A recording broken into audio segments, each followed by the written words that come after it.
चलिए तो कंटिन्यू करें। तो ये फॉर्मूले का मतलब समझ गए।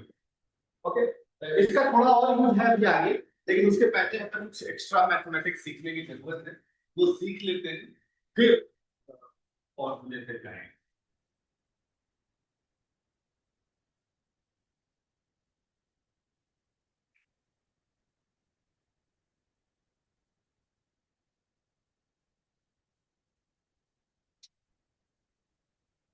तो हमने देखा कि सेंटर ऑफ मास, तो अगर दो ऑब्जेक्ट का निकालना है तो उसके लिए फॉर्मूला है।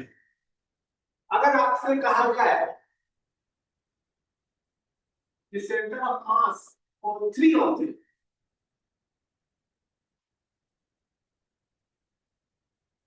तो कैसे निकालें?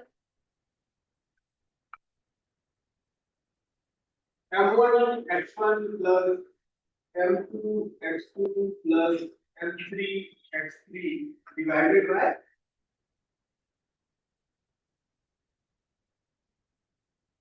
without, सिंपल है।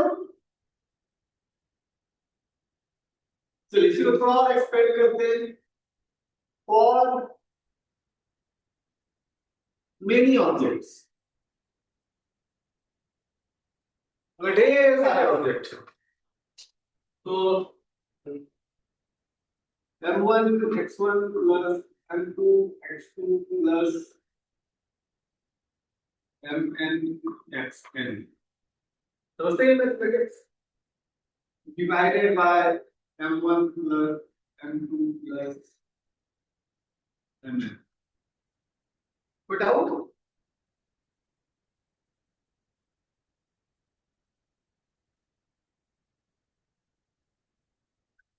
then I value is 1 3, and my I value, समझते हैं कोई दिक्कत? Good.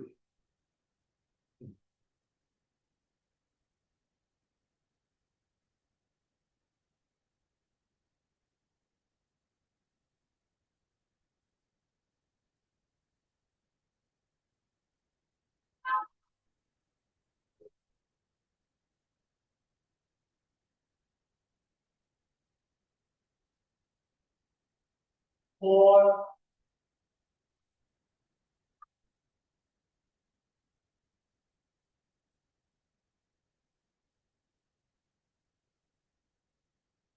इसका वर्ड कंटिन्यूअस होने लिख दिया। कंटिन्यूअस मतलब इस ऑब्जेक्ट का निकालना है तो इसमें इनफाइनाइट नंबर ऑफ पार्टिकल्स है ना, उन सब का सेंटर ऑफ मास निकाल के m1 x1 m2 x2, समझे ना? बट कहता है नहीं, तो अच्छा होना चाहिए, तो इनफाइनाइट पार्टिकल का हम लोग थोड़ी ना कर, तो वही फॉर्मूला बन जाता है integration of x dm divide by integration of, और पार्टिकल का जो मास होगा वो बहुत छोटा हो जाएगा। ये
ठीक है।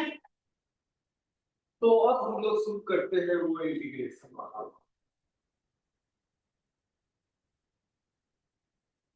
ये इंटीग्रेशन वाला फॉर्मूला है लिखा था अभी, मैं इस फॉर्मूले को फिर से लिख देता हूँ इधर। किसी भी ऑब्जेक्ट का सेंटर ऑफ मास निकालना है तो आपको दो इंटीग्रेशन करने पड़ेंगे, integration of x DM divided by integration of DM.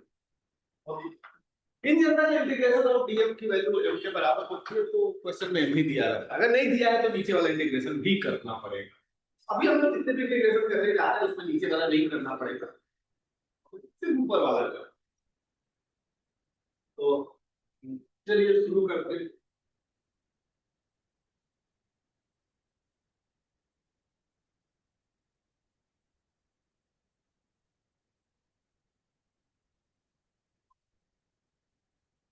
ये जो फोर्थ नंबर लिखा था, फोर्थ नंबर लिखा था उसी के अंदर है सब, ठीक है। तो शुरुआत करते हैं नंबर 1 से, फोर्थ पावर कंटीन्यूअस ऑब्जेक्ट है ना, टोटल 9 डिफरेंट चीजों का हम लोग सीखे, ठीक है, एक एक करके। तो पहला लेते हैं और लॉन्ग रॉड।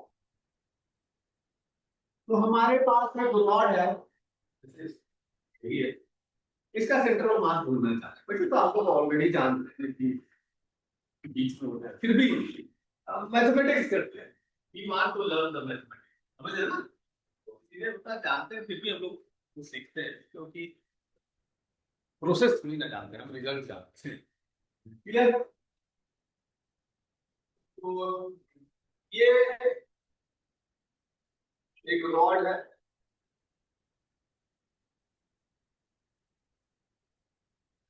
ठीक है, तो this is the rod, we want to find the centre of mass of this object, ये कंटीन्यूअस ऑब्जेक्ट। हमने पहले जो सीखा था उसमें पॉइंट ऑब्जेक्ट याद है ना, एक पॉइंट होता था, एक पॉइंट यहाँ होता था, तो बीच में कंटीन्यूअस नहीं, लेकिन ये कंटीन्यूअस यहाँ से तक ले गया इनफाइनाइट नंबर ऑफ पॉइंट्स। तो कहता है इसका अगर आपको डिफरेंशिएट इसका सेंटर ऑफ मास पता करना है तो इसके लिए सिंपल सा रूल है, पहले तो इसके टुकड़े करना है, ठीक है, और उसमें से एक टुकड़ा चुनिए,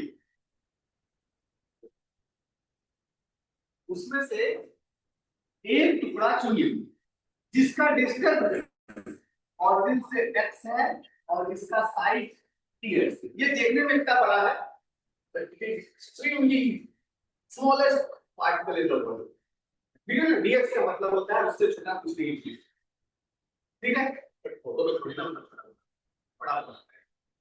तो x डिस्टेंस पे dx साइज का एक पार्टिकल, अब इस पार्टिकल का सेंटर ऑफ मास तो दिख रहा है x है, इस पार्टिकल का मास निकालना पड़ेगा, पूरे रॉड का मास दिया हुआ है और लेंथ भी दिया हुआ है, ठीक है। तो dm is the mass of this small part, unitary लगा देंगे, total mass upon total length into small length,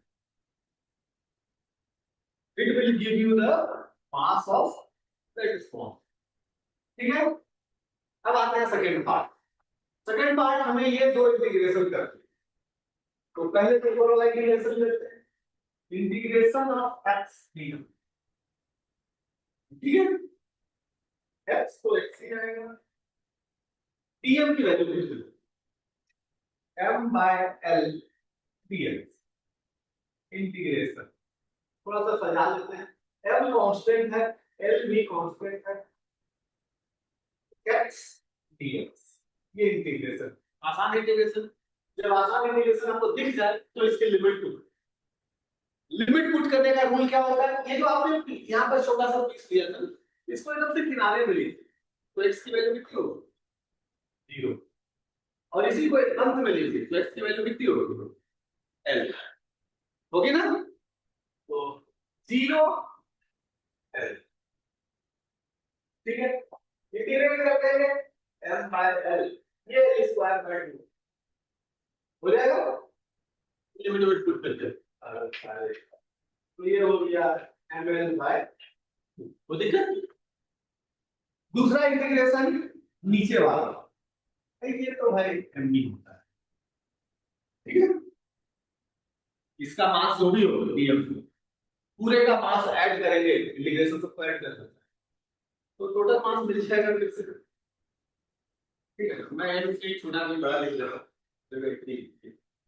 ठीक है। तो ये मैंने पहली बार था इसलिए लिख दिया, अगली बार से नहीं लिखा, ठीक है। तो हमारा टारगेट तो है एक्स लिखा, एक्स कितना हो जाएगा, ml बाय 2 अपॉन m, ये हो गया L बाय, यानी इसका सेंटर ऑफ मास यहां से L बाय 2 है ना, वो दिक्कत। चलिए इसको कॉपी, और सेम प्रोसेस सारे 9 के 9 के लिए करेंगे, बस बदलेगा दो चीज, तीन चीज, छोटे छोटे टुकड़े कर रहे हैं तो अलग अलग ऑब्जेक्ट के छोटे छोटे टुकड़े बनाने का तरीका अलग, तरीका अलग होगा तो ये थोड़ा सा बदल जाएगा, ओके। और तीसरी चीज जो बदलेगी वो बदलेगा तो इंटीग्रेशन मैथमेटिक्स बदल जाएगी, ठीक है। But mathematics is not part of today, हम सिर्फ तो सीख रहे हैं। वो अविरल सर जब मैथ पढ़ाएंगे तो आपको इंटीग्रेशन अच्छे से पढ़ाएंगे, ठीक, तो उसके बाद वो आसान होगा।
ये नहीं कॉपी कीजिएगा तो बस कुछ नहीं, कॉपी ठीक है,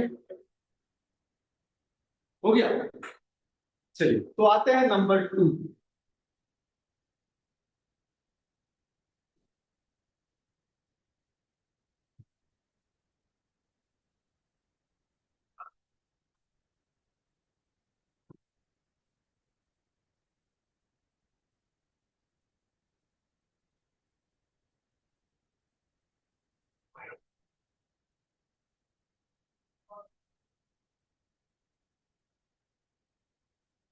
फोर हाफ रिंग, ठीक है। तो अगर फुल रिंग करते हुए कर सकते हैं, दोनों का रिजल्ट मतलब दोनों का कैलकुलेशन सेम ही होगा।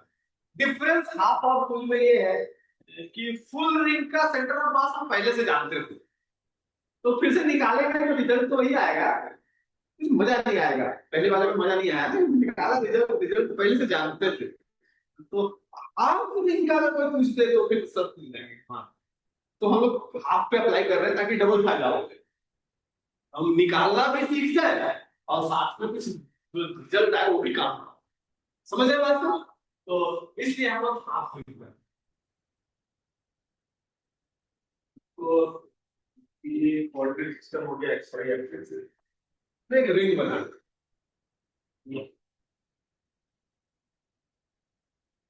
दिस इज अ रिंग, ठीक है, दिस इज द रिंग। अब इसका हमें निकालना है सेंटर ऑफ मास, क्लियर? तो सबसे पहले तो इसके छोटे छोटे टुकड़े कर देंगे, ओके। तो हमें मिलेगा एक टुकड़ा मास, ओके, बनाते बड़ा सा है लेकिन होता छोटा है, ठीक है। एक छोटा सा यहाँ टुकड़ा मिल गया, तो डाले थे सर। अब इस टुकड़े को उसी बात है, इस टुकड़े को रिप्रेजेंट करने के लिए हमने x ds लिखा, ठीक है। इस बार इस टुकड़े को रिप्रेजेंट करने के लिए मैं चार अलग अलग तरीके यूज, आप कहोगे क्या सर चारों करना ही पड़ेगा? नहीं नहीं नहीं, चारों करने की जरूरत नहीं है, पर हम तो सीख रहे हैं, तो हम चारों में से किसका यूज करेंगे भगवान ने, लेकिन चारों सीखा हुआ रहेगा तब तो पता चलेगा किसका यूज करना, ठीक है। तो इसको इसको इंडिकेट करने के लिए हमारे पास चार तरीके हैं, मैं चारों लिखता हूं। पहला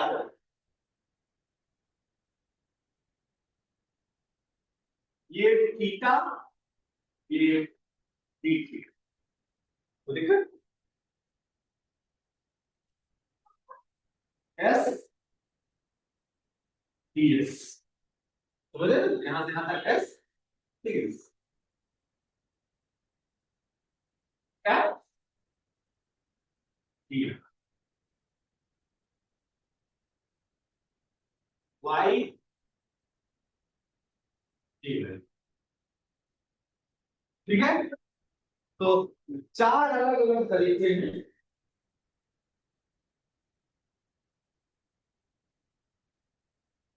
क्लियर है? चार अलग अलग तरीके हैं, लेकिन वो चारों इंडिपेंडेंट नहीं है। अगर मैं इसको यहां से यहां मूव कर दूं तो थीटा भी मूव करेगा, एस भी मूव करेगा, एक्स भी मूव करेगा, वाई भी मूव करेगा। इसका तो चारों के बीच रिलेशन, तो आपको चारों का रिलेशन, तो चारों का रिलेशन मिले। सबसे पहले तो x इज इक्वल टू इसका variance r cos theta, finally ज्यादा बचाना कुछ बोलने की जरूरत नहीं चाहिए। y is equal to r sin theta, तो वही दो कंपोनेंट है, r के दो कंपोनेंट जोड़ डाले। s is equal to r theta, r length, ठीक है ना?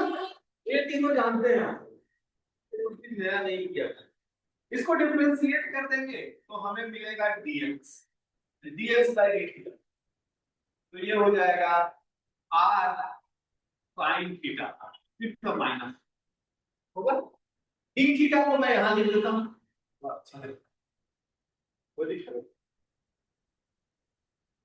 इसको डिफरेंशिएट करेंगे तो dy by theta, dy by d theta, sin theta है तो cos थीटा हो जाएगा, और यहाँ डी थीटा, क्लियर है? इसको तो डिफरेंशिएट करेंगे तो बड़ा अच्छा मिलेगा, dy by d theta is r, dy by d theta, तो डी थीटा,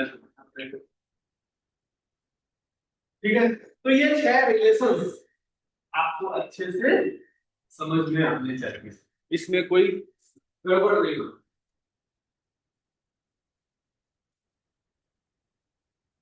ठीक है। ये छह रिलेशन आपको समझ में आने चाहिए। एक लास्ट को डीएम भी लिख दे, डीएम कंपल्सरी, डीएम के ऊपर लिखते हैं, तो dm the mass of this small fish, ठीक है, that will be equal to total mass upon total length, तो पिछली बार किया वही करते हैं, total length pi r into इसका लेंथ ds, हो जाएगा एकदम सेम प्रोसेस है, मैंने कहा प्रोसेस नहीं बदलेगा, इसे बदला क्या कि थोड़ा एक्स्ट्रा लिमिट दिया, कौन था कौन वाले सारे लिमिट, इसके बाद सीधा था उसे x dx इम्प्लीमेंटेशन नहीं होती, दैट्स ऑल। अब हम लोग को कैलकुलेट कर लेते हैं, याद है कैसे कैसे किया जाए, integration of x dm, value put करते हैं तो x का वैल्यू तो x ही रहता है, tm का value m divided by pi r ds। Okay, अब इसमें थोड़ा सा गड़बड़ है। गड़बड़ क्या है? m तो कांस्टेंट है, बहुत अच्छी बात है, पाई कांस्टेंट है, बहुत अच्छी बात है, r कांस्टेंट है, कोई बात नहीं, ये तीनों तो कांस्टेंट है, कांस्टेंट होना सबसे अच्छी बात है। पर गड़बड़ ये दो, ये वेरिएबल है, ये भी वेरिएबल है, दोनों मैच नहीं है, तो दोनों को मैच करना, ठीक है ना? तो मैच कराने का अच्छा तरीका है कि दोनों को थीटा में कन्वर्ट करो। Okay, mathematics point of view से आप कहो तो सर ट्रिको बड़ा कठिन लगता था, टीवी पढ़े पढ़े हो, बट लोगों को ये दिखा कि हर चीज का सॉल्यूशन ट्रिको ही है। सो एक्स वाई जेड में हम फंस जाते हैं तो नहीं निकल पाते हैं, लेकिन उसको साइन कॉस थीटा में कन्वर्ट कर दो तो निकलने का रास्ता पता, ठीक है ना? तो हम लोग सबको कन्वर्ट कर देते हैं, तो m अपॉन पाई r, ये तो बाहर आ गया, अंदर बचा क्या? x into ds। ds तो मैंने थोड़ा सा गलत कर दिया है, यहाँ ds s तो ds यहाँ, ठीक है? कोई तो और कांस्टेंट आ गए, इसको बाहर कर देंगे तो ये बच जाएगा mr बाय पाई, अंदर हो जाएगा integration of cos theta t। अब थीटा थीटा ब्रांच कर, अब थीटा की लिमिट बता दें, तो ये वाला प्लीज यहां पर रखें, दोनों किनारे ले जाते हैं, तो यहां आएगा तो थीटा 0 हो जाएगा, यहां आएगा तो थीटा 90 माइनस 90, यहां जाएगा तो थीटा प्लस 90 होगा ना? तो एक पे माइनस 90, दूसरे एंड पे प्लस 90, तो माइनस 90 से प्लस 90, कोई दिक्कत? इंटीग्रेशन कर देते हैं, m r by pi into cos theta का sin थीटा होता है, sin 90 माइनस माइनस sin 90 होगा, तो प्लस हो जाएगा sin 90 प्लस sin 90, तो मैं डायरेक्टली चलेगा,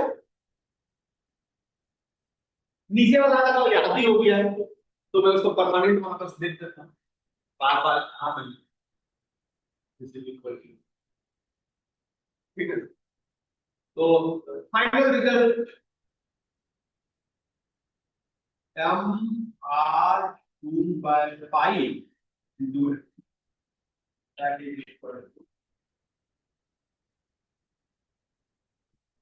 ठीक है? तो इसका सेंटर ऑफ मास यहां कहीं होगा, जिसका डिस्टेंस यहां से,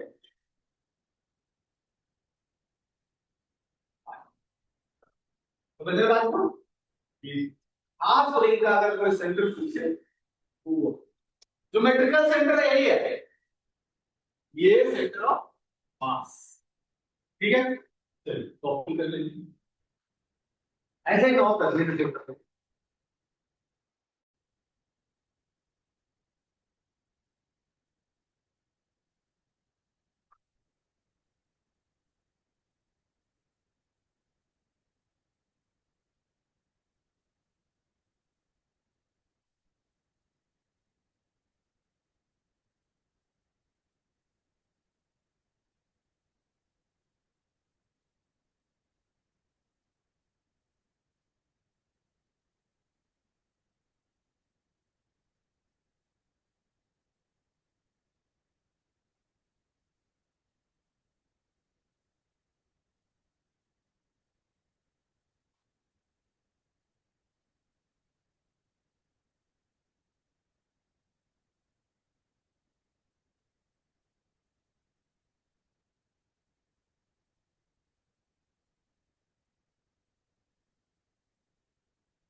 हो गया, समझ में आया? चलिए अब पढ़ते हैं हाफ डिस्क। ठीक है,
number 3। Incoming call from India.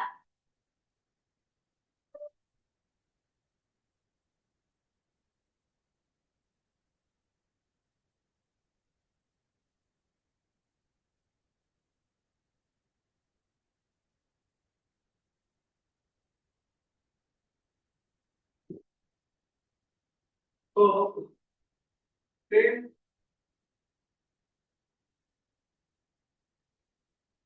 Disc है, फोटो वैसा ही रहेगा क्योंकि डिस्क हो या रिंग हो, फोटो तो अलग अलग देखना। ठीक है, तो ये हमारा डिस्क हो गया। पहला स्टेप ऐसे टुकड़े टुकड़े कर। ओके, अब इसमें समस्या उसमें बड़ा अच्छा था कि एक लीनियर ऑब्जेक्ट था तो छोटा सा टुकड़ा लिया। अब ये खुद में 2D ऑब्जेक्ट, तो कैसे भी काटेंगे थोड़ा अजीब सा से। तो there are many ways we can cut it, but most convenient cutting होती है अनियन कटिंग।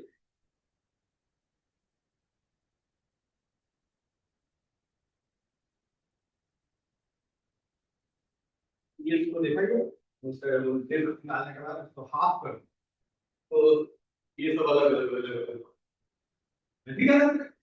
तो अनियन टाइप से कटिंग करते हैं। क्लियर? इसको लिखेंगे आर और इसको लिखेंगे टी आर। ठीक है, बाकी ये तो पता ही है कैपिटल आर। इसमें ज्यादा ज्योमेट्रिक वाला काम नहीं, डायरेक्ट डीएम। पिछली बार लीनियर ऑब्जेक्ट था, mass upon length into length करते हैं। इस बार 2D ऑब्जेक्ट है तो mass upon area into area. Okay, तो पूरे डिस्क का एरिया हो जाएगा हाफ पाई आर स्क्वायर, हो जाएगा आधा ही डिस्क इनटू ये जो पतला सा रिंग मिला उसका एरिया। तो उसका एरिया लिखने का हम लोग को तरीका होता है कि इसका लेंथ इनटू विड्थ। तो इसका लेंथ हो जाएगा पाई आर और इसका विड्थ है डी आर, है ना? यही सब याद रखना पड़ेगा, ये सब एग्जाम में कुछ दिमाग में नहीं आएगा। ठीक है ना? तो 9 अलग अलग केसेस के ये याद रखना ही कैसे डीएम बनाया गया। ठीक है, तो इसको थोड़ा थोड़ा सही कर दें। ये पाई और पाई कैंसिल और कुछ कैंसिल नहीं हो रहा है। 2 आर बाय आर स्क्वायर। ठीक है, चलिए यहाँ आते हैं x. X is the centre of मास, तो इस रिंग का सेंटर ऑफ मास, ठीक है ना? तो इस रिंग का सेंटर ऑफ मास जो होगा वो अभी भी निकाला है 2/पाई, निकाला ना पिछले क्वेश्चन। उठ कर देते हैं एक्स की value Q by pi into R into dm. dm यहाँ लिखा है 2m r divided by r square 3r. ठीक है, सजा लेते हैं, कुछ कैंसिलेशन होता दिख नहीं रहा है। 2 दूनी 4 m नीचे पाई आर स्क्वायर अंदर आर स्क्वायर डी आर। कोई दिक्कत? बढ़िया, पहले से ही सिंगल वेरिएबल दो वेरिएबल नहीं। तो डी आर यानी ये जो छोटा वाला काटा था उसका रेडियस लिमिट बताया। तो ये रिंग है, पहला रिंग यहाँ बनेगा, उसका रेडियस 0। अंतिम रिंग ये बनेगा, उसका रेडियस कैपिटल आर। तो लिमिट का क्या हो गया, 0 से, ये समझ रहे, बस कैलकुलेशन कर देते हैं। 4m by I r square, r square का integration r cube by 3, value put करेंगे तो कैपिटल R क्यूब बाय 3 है। तो मैं डायरेक्ट लिख दूं capital R cube by 3। Okay, हिसाब किताब लगाएंगे तो 4m r bye 3 5।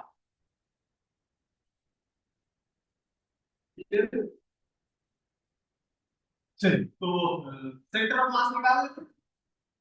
4m r bye 3 5 bye, इसको तो लास्ट तक भी बताइए, अभी कहीं कैंसिल हो जाता है। 4r bye,